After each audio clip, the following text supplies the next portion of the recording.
Thanks for coming.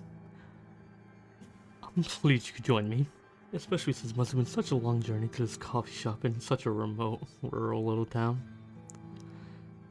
I know it looks a bit empty, but this is actually busy for our local standards. But I know you didn't come here just to talk about how a coffee shop is doing. You wanted the info on the lead I mentioned to you, right? About the vampire. Now, just make sure again, you are serious, aren't you? When I first caught wind of you, that you were some self-proclaimed vampire hunter, it was hard to take at face value. Anyone would assume you're just some sort of role player, especially with how popular vampires are in media and whatnot. So you'll have to overlook my skepticism. Fortunately for you, I know that vampires do exist. I've seen them. That's why I was able to take you seriously. Well, somewhat seriously.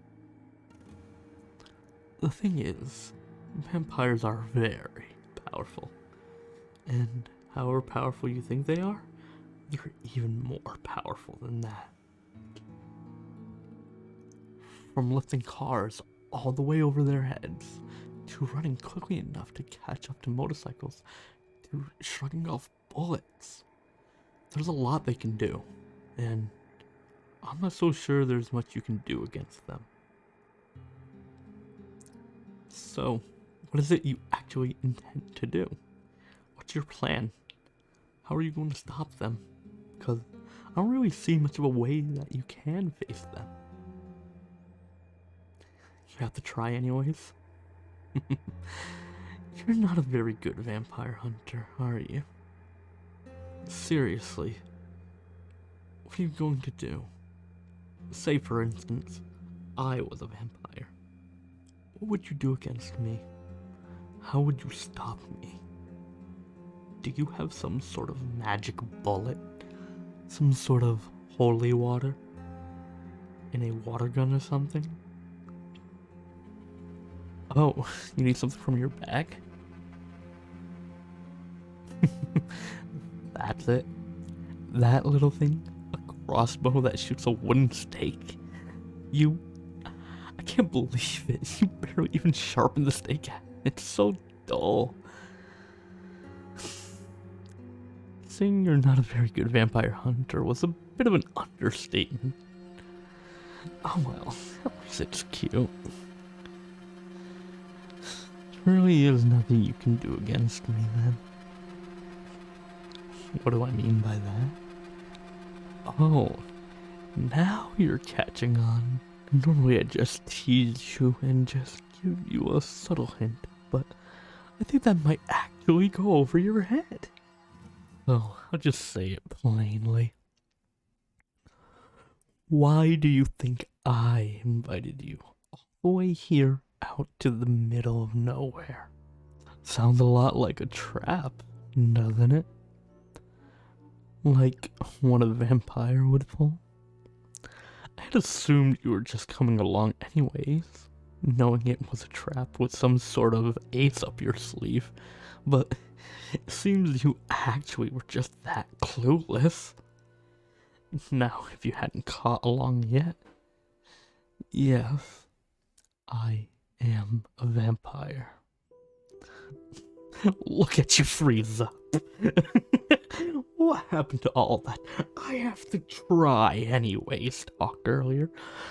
Ah, you're adorable. Oh, do you think I'm not going to do anything to you because we're in public and I'm unarmed? Oh, you poor thing. You really underestimate me. Everyone, get out. Stand by the doors and windows.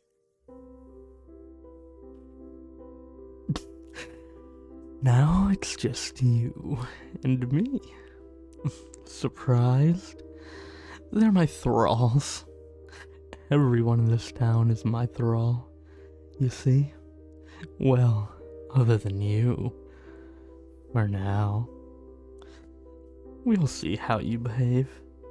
I wouldn't run if I were you, by the way. I could sprint to the end of the room before you even left your seat. In fact, I wouldn't even need to sit up to take you out. I could throw a coin with just enough force to pierce your skull, and with enough precision to hit a bird's eye in flight. So, why don't we just have a little talk? It's been long since I've had some good company to talk to. The thralls aren't very interesting. Nothing in this sleepy little hamlet is, other than you. So happens that I've known about you for far, far longer than just before I contacted you. A vampire has to look out for their own safety, after all. I might be immortal, but you don't live for as long as I do without keeping tabs on all potential threats. And I suppose maybe you kind of count as a threat. Well, okay, not really. You've proven yourself to be toothless. It's actually quite charming.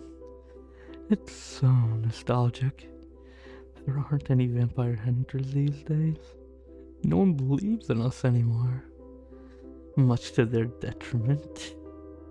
I think you might be the only one. You're intriguing.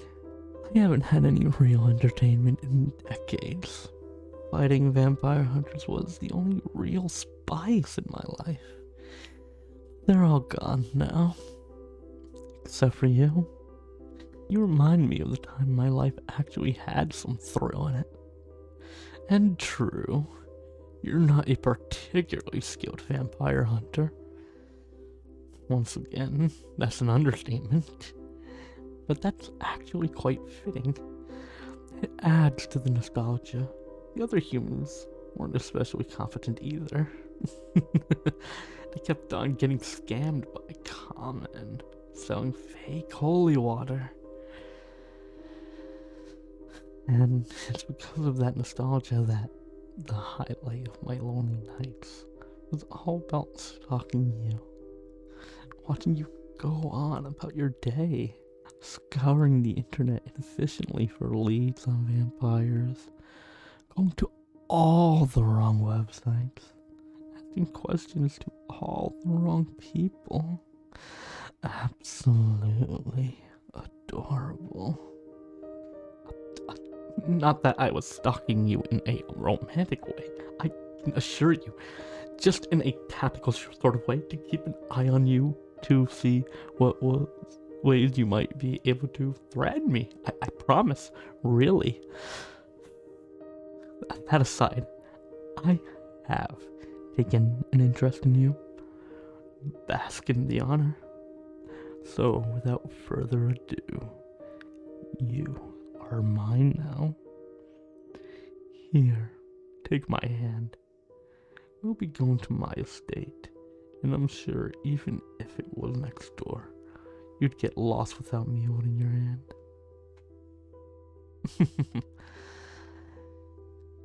You're honestly pointing that little toy at me. You know it's not going to do anything, right?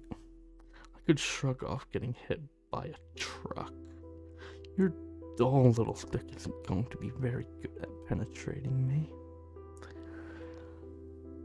But, tell you what, if you like, I can expose my chest, give you a clear shot straight to my heart, so you can see just how futile it really is.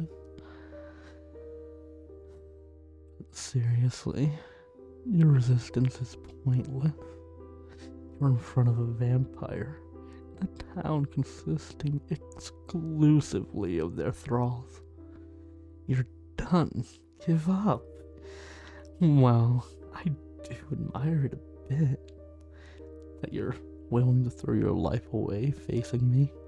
But what about the lives of your loved ones, your friends and family? That's right. I've been watching you this entire time. I know everything about you. I know who you spend your time with, who you talk to, who you laugh with, and oh, I really hate it when you talk and laugh with others. So it wouldn't really be much of an issue for me if I removed them from the picture. And if you refuse me, if you rejected my kind and generous offer to take you in, well, to be honest, it's a demand. But if you rejected me, I wonder just how far my retaliation would reach.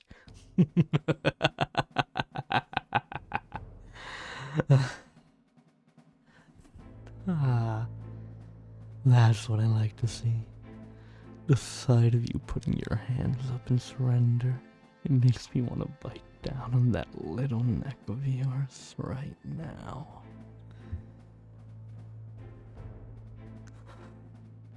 I think I'll have to restrain myself though. Right now, I'm eager enough to crush it. I wouldn't want you dying on me. You're going to give me so much entertainment after all. You're the only interesting thing in my life. It would be a shame if yours were cut short. Which reminds me, your pitifully short human lifespan might be a bit of an issue. I suppose I'll have to turn you. Maybe. If you behave enough, I'll consider it. In fact, if you behave enough, I might even let you see your loved ones. I could keep them here as my thralls. But enough about that. We should head home. I know it's just about time for you to watch your favorite show, and I will give you the privilege of watching it with me.